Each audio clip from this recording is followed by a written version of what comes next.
Selamat pagi, Bu Leli dan teman-teman sekalian. Perkenalkan, nama saya Deborah Grace. Hari ini saya akan mempresentasikan mengenai perancangan pabrik vinyl asetat dengan kapasitas 24.000 ton per tahun. Di sini saya menggunakan rujukan paten utama, yaitu Method for Producing Vinyl Acetate pada tahun 2013. Dapat dilihat di sini sifat fisik dan sifat kimianya, yaitu bersifat karsinogen, menyebabkan iritasi, dan juga flammable. Penggunaannya terutama digunakan untuk industri cat, tekstil, dan juga kertas. Di sini merupakan tabulasi perbandingan proses yang saya ambil dari 4 rujukan paten lain mengenai produksi vinyl asetat, di mana bahan baku dan juga teknologi prosesnya itu sebagian besar adalah sama. Ini merupakan flowchart yang saya ambil dari rujukan paten utama tadi, yang saya ubah menjadi bentuk blok diagram seperti ini. Jadi awalnya starting materials itu akan diisolasi agar bebas dari zat pengotor dan digunakan vaporizer untuk mengubah asam asetat liquid menjadi asam asetat berbentuk gas untuk di feed treatment ini. Kemudian proses produksi ini menggunakan katalis yang yaitu palladium gold. Kemudian starting materials tadi dalam fase gas akan direaksikan secara eksotermik pada reaktor dan melakukan fraksinasi aliran gas produk yang mengandung etilen, vinyl asetat, asam asetat, air, karbon dioksida, dan gas inert. Aliran gas produk masuk ke dalam proses separasi, yaitu distilasi pertama pada preliminary dewatering column. Keluaran dewatering column ini akan ada dua fase, yaitu aqueous phase dan juga organic phase, di mana organic phase-nya itu akan ditampung pada bejana penampung, sementara aqueous phase-nya itu yang terdiri dari etilen, CO2, dan juga sedikit vinyl asetat akan diteruskan ke kolom scrubbing. Separasi dilakukan dengan menggunakan alat scrubbing, yaitu recycle gas scrubber dengan menggunakan asam asetat agar melepaskan larutan asam asetat dalam vinyl asetat pada bagian bawah kolom scrubbing. Bottom produk dari recycle gas scrubbing ini yaitu asam asetat yang mengandung vinyl asetat yang akan diteruskan ke proses distilasi kedua, yaitu azeotropic column. Top produk dari azeotropic column ini adalah organic phase yang tidak mengandung asam asetat, sedangkan bottom produknya merupakan asam asetat dan juga etil asetat.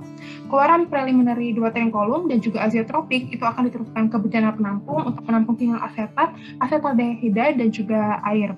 Keluaran dari bejana penampung selanjutnya akan diteruskan ke proses distilasi ketiga pada dewatering column 2 untuk menghasilkan vinyl asetat yang belum murni dan juga organic phase. Jadi vinyl asetat yang belum murni itu selanjutnya akan masuk ke stripping section atau unit purifikasi untuk dilakukan proses pemurnian sehingga didapatkan produk utama yaitu 99,998% vinyl asetat dan juga produk samping berupa etil asetat, metil asetat, dan juga asam asetat. Keluaran dewatering column 2 ini yaitu bottom of extreme yang mengandung 0,5% organic phase itu dapat disirkulasi ke distilasi kedua yaitu pada azeotropic column.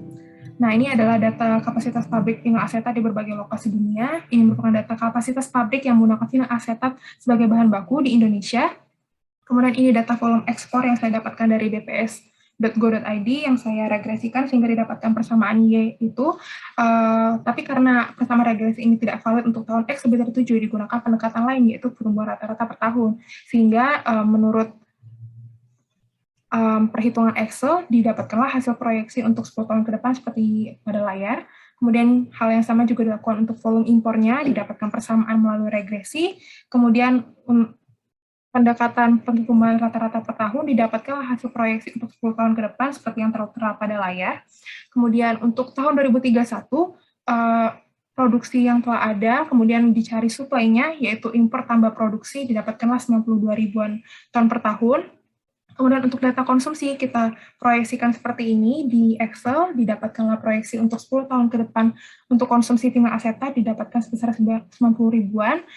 Kemudian kita hitung pakai rumus yang ada pada layar ini sehingga didapatkan kapasitas produksinya itu bernilai minus.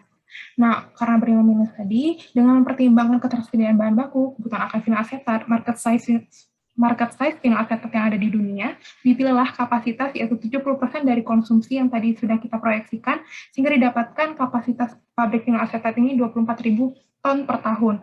Kesimpulannya, kapasitas perancangan pabrik vinyl asetat 2031 diprediksikan mencapai 24.000 ton per tahun. Pemilihan kapasitas ini didasarkan untuk ketersediaan bahan baku, kebutuhan terhadap vinyl asetat, dan market size vinyl asetat yang ada di dunia. Dan pendirian pabrik vinyl asetat ini dengan kapasitas 24.000 ton per tahun, diharapkan jumlah impor bahan baku akan semakin berkurang, dan kebutuhan atau konsumsi vinyl asetat lokal itu dapat terpenuhi. Sekian presentasi dari saya, terima kasih sudah menyaksikan.